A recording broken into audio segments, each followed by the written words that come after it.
chileno, a través de la ley que se había dictado en 1866, fue avanzando después militarmente, ocupando el territorio. Primero fue una intervención cuando estaba Cornelio Saavedra a través del mar, inaugurando ciertos lugares como Lebu, después como Tolten.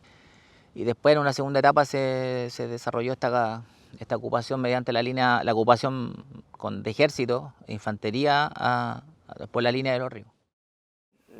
La invasión de la Araucanía, la ocupación de la Araucanía, no hay honorabilidad. Como por ejemplo cuando se tuvo una guerra por muchos años con los españoles. O sea, había honorabilidad en la palabra.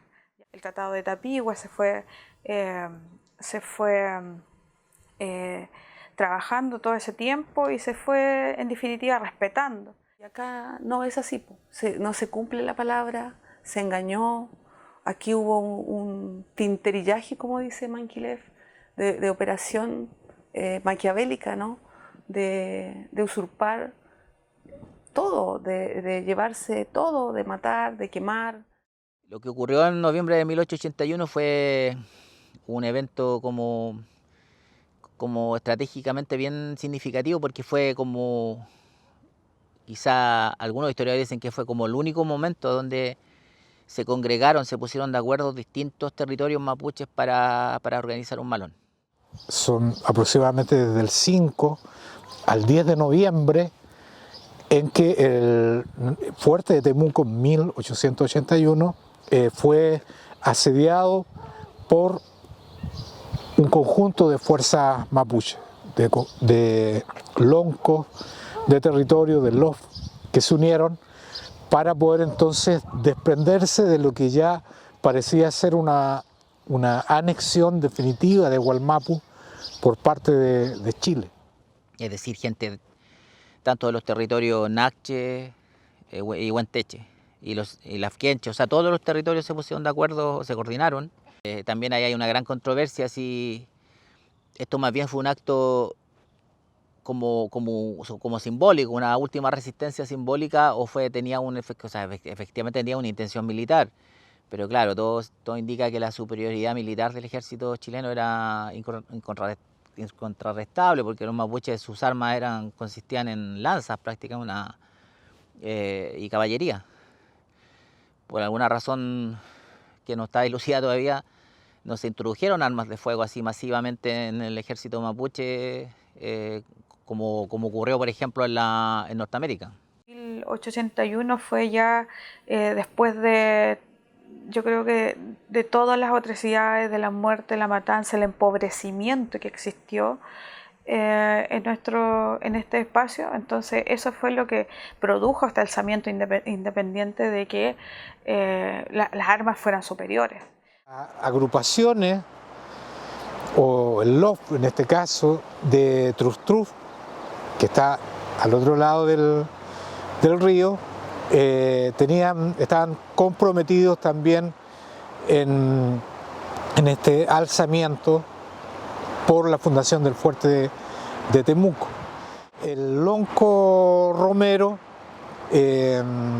capitán en ese entonces de la fuerza de Trustruf, dirigió a todas las agrupaciones que se sumaron a Trustruf, especialmente las que venían de la zona más cordillerana, por ejemplo del Yaima,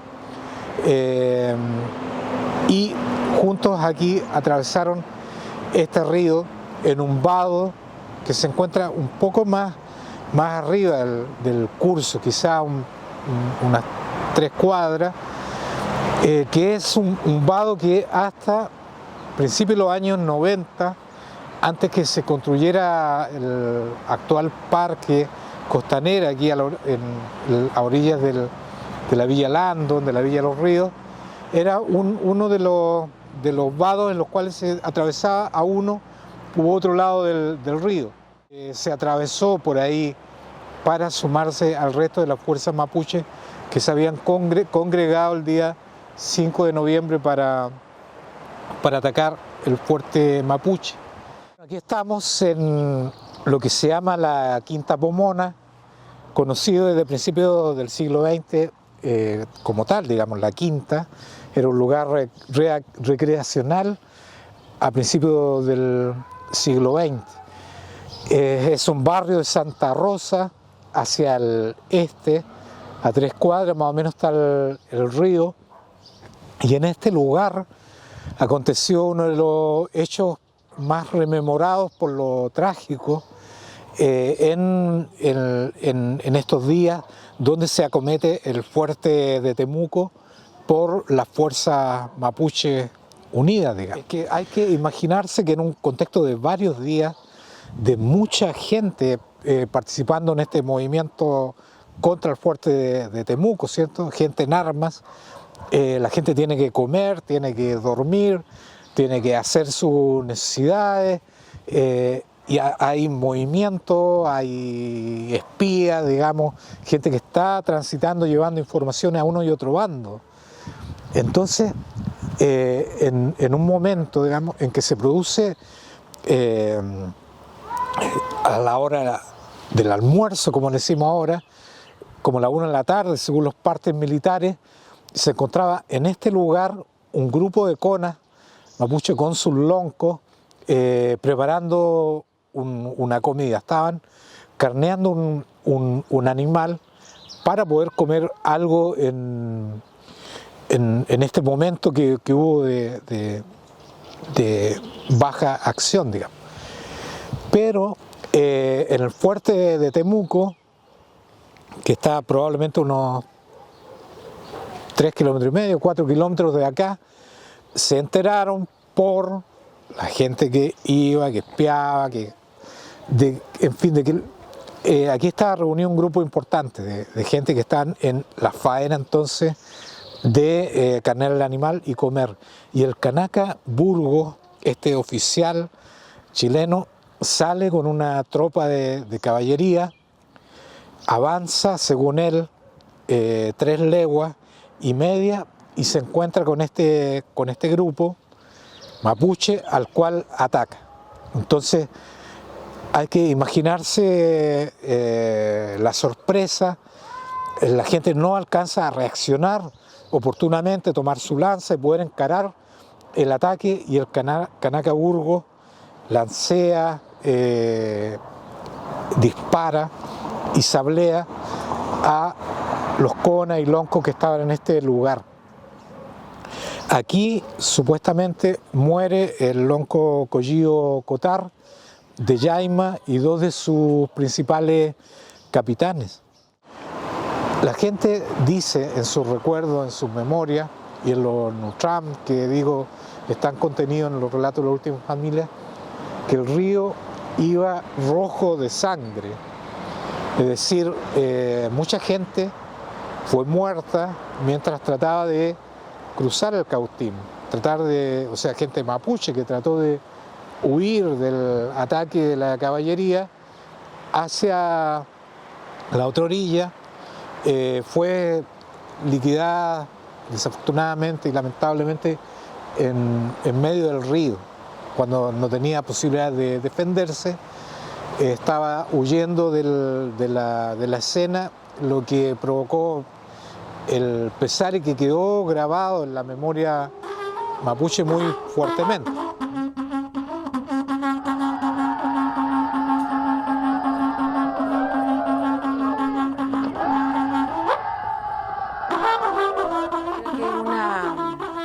Es una herida para mí, como simbólicamente, que está ahí supurando todavía hasta el día de hoy. La historia en general es como tan lineal respecto a sucesos como estos, pero en el contexto, en el momento, yo me imagino que había, digamos, memorias territoriales, ¿no? En ese sentido, o sea, muchos loncos participaron de distintos territorios, muchos que no están en los libros de historia como oficiales o que uno conoce, ¿no? No están ahí en los documentos, pero por la memoria viva que está en los territorios, en las comunidades, reducciones, lo que queda de las reducciones, está muy presente ese momento. porque la guerra se desconoce hasta la actualidad. Yo creo que hubo mucho más honorabilidad con los españoles. Se hacían las batallas y se hacían las batallas. Si se iba a la guerra, se iba y se decía que se iba a la guerra.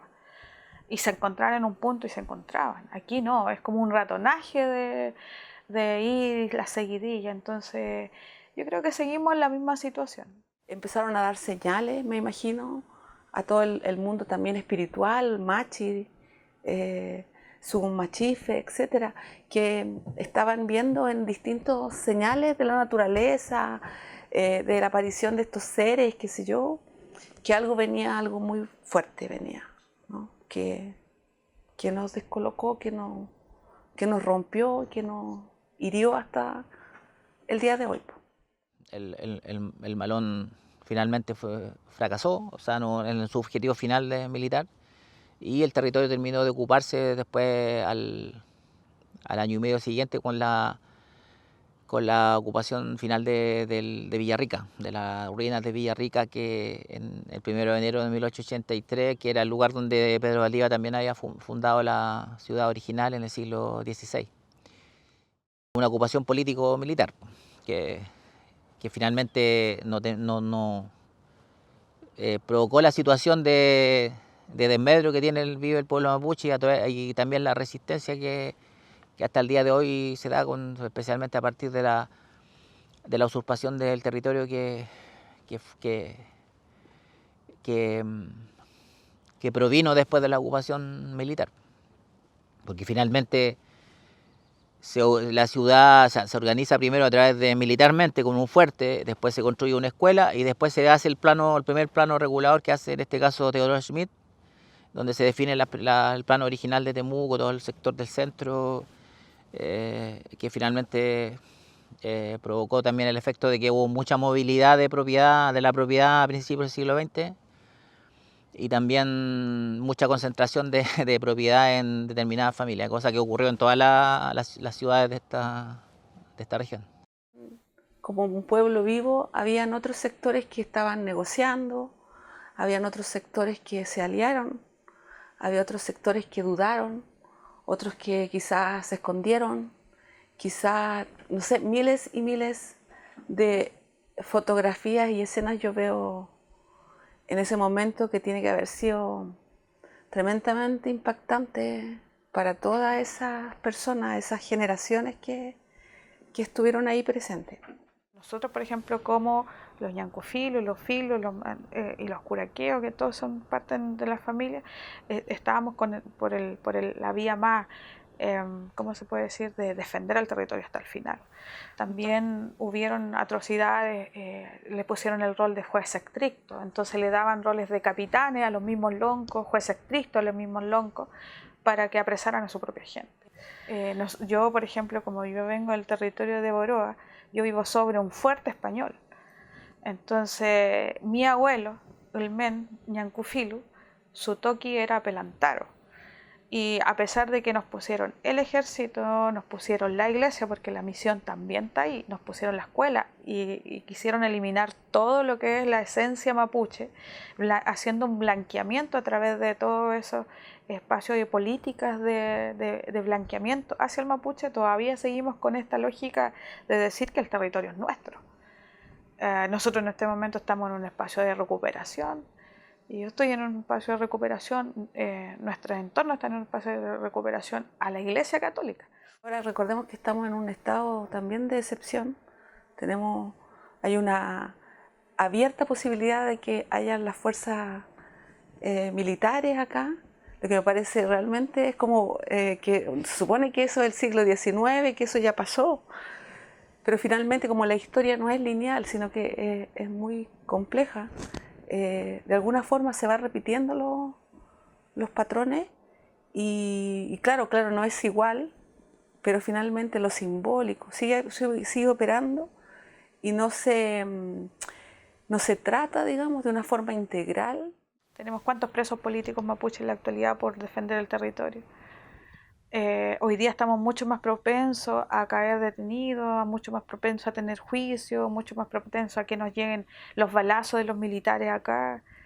Entonces, yo creo que esta es una continuidad del genocidio, continuidad de la matanza, continuidad del exterminio, continuidad del despojo. Estamos reducidos menos de un 5%, hace tiempo ya hablamos de un 5% de nuestro territorio.